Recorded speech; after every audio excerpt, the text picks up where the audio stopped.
All right, everybody. I should be coming in pretty clear, I think. Yeah. All right. So, good morning, everybody. Welcome to another, I'm sure, well viewed and attended episode of Pastor Don's Drivetime DGAF, where I spend a little bit of my drive to work talking to you about a particular topic of interest, maybe even if it's just a topic of interest to me, on which I feel like ranting a little bit, and I kind of don't give a fuck. I don't care because I am allowed to speak my mind. Um, Today, I'm probably not going to talk for the whole ride today, but I've been thinking a lot, as some of you in our church community can probably guess why. I've been thinking a lot about interpersonal conflict.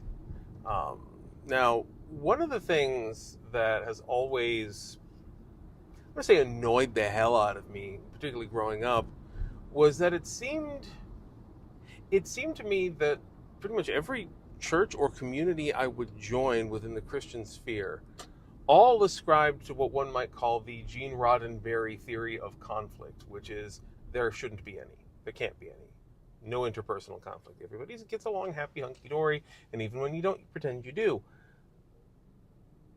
Life doesn't work that way, though, and that always rubbed me a bit the wrong way. Because, one, as I said, life doesn't work that way. People do have conflict from time to time. And oftentimes, and this is something I've learned as a parent as well, when your approach to conflict is, listen, let's just be kind, let's be at peace, inevitably the victim is the one that's getting silenced, not necessarily the one doing the harm. And so no lesson is actually learned. Now, in fairness to myself as a parent, sometimes you don't need them to learn a lesson. You just need everybody to be quiet for 10 minutes because you're trying to drive the car and not crash. But I digress. When it comes to conflict, though, like actual restorative repentance and reconciliation doesn't come without there first being a conflict that we encounter and that we move on through. Now, what does that look like? Obviously, the model where no conflict ever happens, that Gene Roddenberry model, it doesn't work. And it's not biblical either. I don't have the text to hand. I know it's in Matthew. The blueprint for conflict resolution is right there. First, you talk one-on-one, then you take it to a couple of elders, and then you take it to the council before you go big with it. That wouldn't be in the Bible if the Christian way of handling conflict was just don't have conflict. Like, there is a system by which we approach a conflict, talk it out, and reason our way through it. Now, the thing about that is conflict resolves through communication. And a lack of communication leads to resentment and a growing anger and hatred between people. And this brings me to the other half of the equation here, which is, as you well know, the fact that I live and function within Japanese culture, which is one of the most conflict avoidant cultures on earth. Now, I'm not going to be the guy who comes in here and saying your culture is bad and you should feel bad, but the same way, like, every culture has things that are just wrong about it. American culture is no exception. Just look at all the guns and the violence and the fact that we don't care about shit talking people.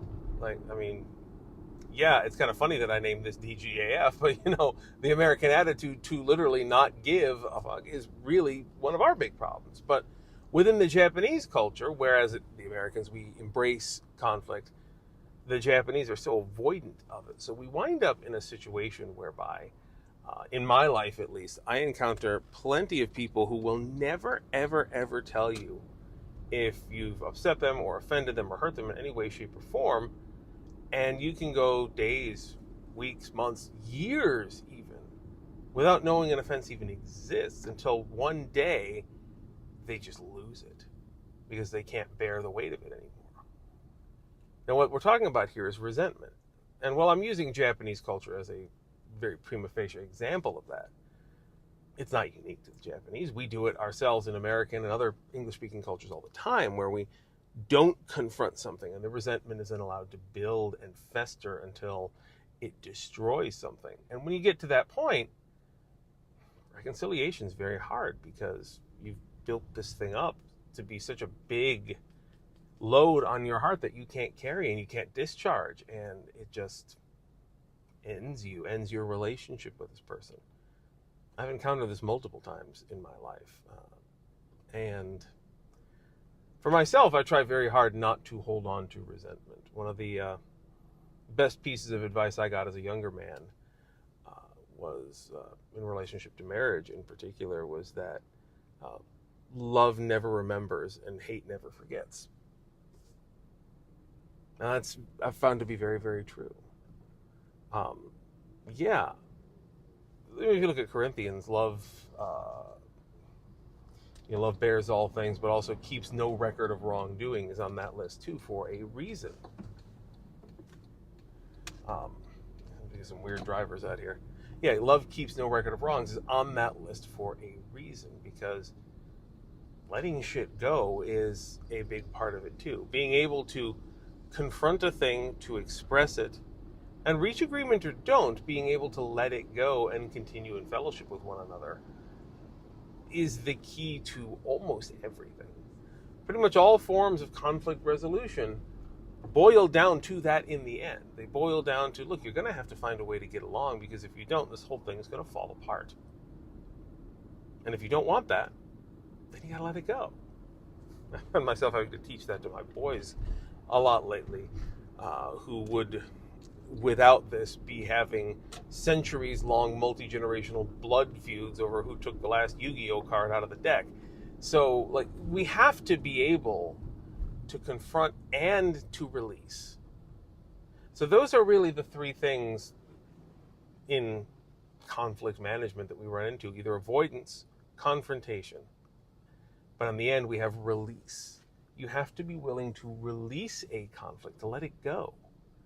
Don't worry, I'm not going to start singing. I've had enough Frozen with a young kid back in those days. I'm not going to do it again. But yeah, all parties in a conflict need to be able to confront. And when I say confront, I don't necessarily mean fight about it either. I mean, sometimes that happens. But you have to be willing to confront, by which I mean expose, speak freely about, bring to light. Because if you don't do that, then where are you? Like, you're hidden. That's the differentiation. Now, confronting doesn't mean conflict necessarily, but conflict can happen. I am reminded of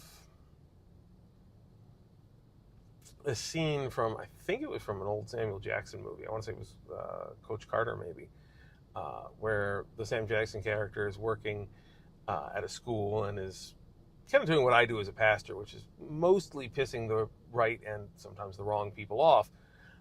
And he's kind of got that, that Sam Jackson energy, right? Like, he's kind of the biggest, baddest guy in town, until one day he gets sat down by the principal of the school, who is in fact his boss, and gets chewed up and down one side and back down the other. And he gives as good as he gets, but in the end, the guy drops the bombshell that when it comes down to it, he's the one in charge, and you're going to do what I say, like it or don't. That is how this conflict ends. And so you may not like it, but this is what it is. And it seems, particularly for those who are conflict avoidant, this whole scene is a gigantic ball of everything you would never want to have happen. It is a huge conflict. But then there's this last 1 second bit where the principal just storms off, and he walks to the door and he grabs his coat and he turns back and he says, "Come on, let's go get some lunch." Like, the conflict is over. The decision has been made. This is going to be you didn't come out well in this conflict, but we're still in relationship. Don't forget that we're friends. Don't forget that we are connected in this way. There are so many relationships that fail and fall apart because they either do not engage in conflict, they don't engage in confrontation of the issues, or they go the opposite direction, that they engage in the conflict, but then they don't let it go. Like, they'll have the fight and win or lose. Is sometimes when sometimes there are conflicts which are binary in nature. Like, neither party can necessarily change. And in our society of, throw the whole man away kind of mentalities, we've kind of reached a point where a lot of people tend to think that if there's a conflict and we're not all going to be ending on the same side, then that relationship is broken and we need to walk away from it. But no, that is not the way either. Like, there has to be, outside of, life and safety threatening conflicts, like I'm looking at you, LGBTQIA community, don't take this as me saying that you have to stay in toxic and damaging relationships with people who are trying to do you physical harm or end your rights or stuff like that. Like, no, I'm not talking about in extremis scenarios like that. That is a very different kind of thing that requires a very different kind of approach. I'm talking about the majority of kind of day-to-day conflict here. So, yeah, in the end, that's kind of what we have here, is you can't ignore it and let it fester, because it doesn't, as much as we might wish it does, it doesn't go away when you do that. And the alternative is true. If you conflict, if you're going to fight about it, then if you're going to bring it out into the open, you have to be willing to reconcile. You have to be willing to say, okay, win or lose, if this is a binary sort of thing, or no matter how hard this fight's going to be, at the end of it, we're going to stay in connection. We're going to take a breath, walk out the door, and go get a sandwich or something. And we're going to still care for each other, even though we have come, to conflict with each other. There is something divine in that. This is why reconciliation and repentance is a huge part of the process.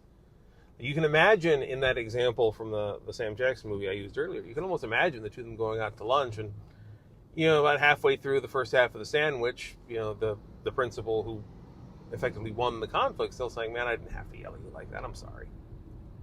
Like, that doesn't come unless you go out and get the sandwich first, right? Like, you have to have the reconciliatory act. The two are inseparable, because if you cut them apart, if you have the conflict, a resolution is not reached, and then you just walk away, then something divine has been broken. But if you have the conflict and no resolution is necessarily reached, or one person has to lose and the other has to win, or what have you, but then you come back together, you have a bite to eat, and you remember that you still love each other and care for each other, then something divine is present. It may not always be comfortable. There's awkwardness, and the shape of the relationship may even change, but again, barring safety considerations, the reconciliatory process that way is a beautiful thing, and it's something I hope many, if not most of us, will have the opportunity to embrace in our lives.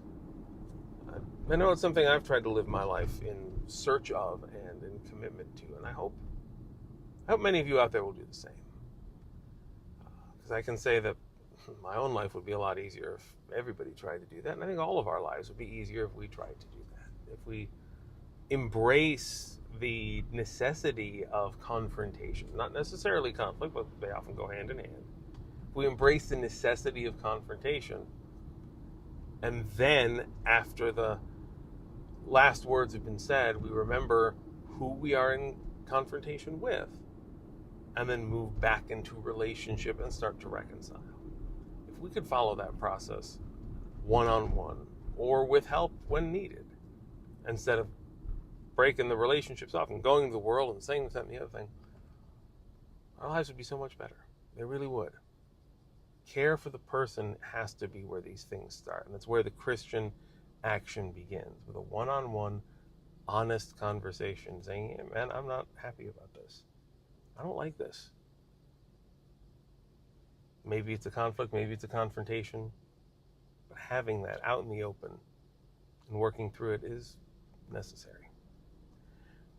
Anyway, that's about the end of what I've got for you guys today. I hope this has been useful. I do want to invite any of you who are following along to also maybe pop over and check out our Discord server, join the church stuff, or if you're more of a reader type, I do a lot of stuff on Substack as well. Come join us over there.